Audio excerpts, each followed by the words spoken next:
The country of El Salvador has thrown the Trump administration and Donald Trump himself under the bus hard.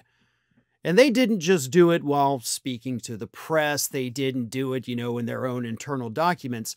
The government of El Salvador, where Donald Trump, of course, is sending 300 migrants to the torture prison known as CECOT, they threw Donald Trump under the bus to the UN Human Rights Commissioner. Here's what happened.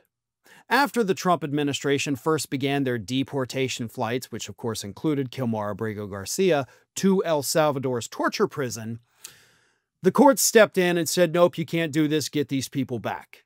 And then, of course, it went all the way to the Supreme Court. They said, get Garcia back. And then the administration at every turn said, look, we got no control over it.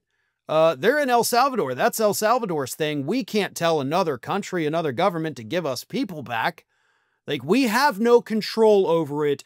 That's not our jurisdiction. That is what we heard every legal step of the way. That is what we heard as they broke the law, defying these court orders.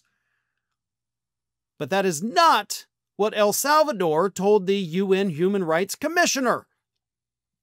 According to recently released documents, El Salvador actually told the UN Human Rights Commissioner that Donald Trump, the Trump administration, they actually have jurisdiction over all these people. They control every bit of it. If they want them back, they got to do is ask. And, they can get them back. We're not keeping anybody here.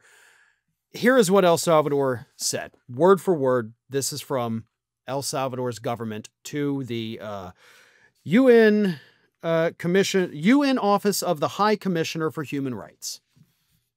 Here's what they said.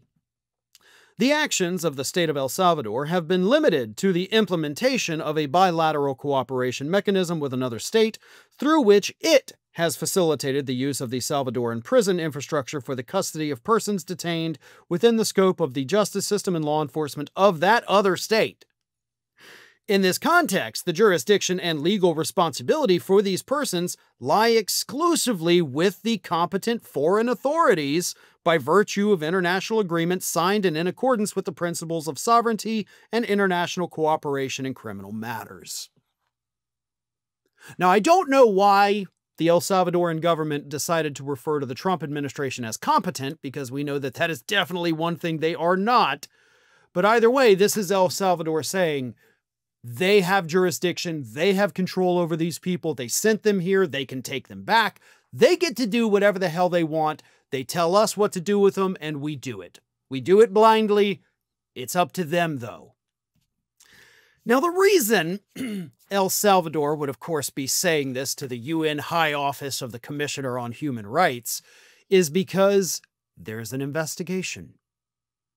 And El Salvador doesn't want to be the group that gets popped for massive human rights violations that could cause other UN members to issue sanctions against them, possibly go in for some regime change. I don't know.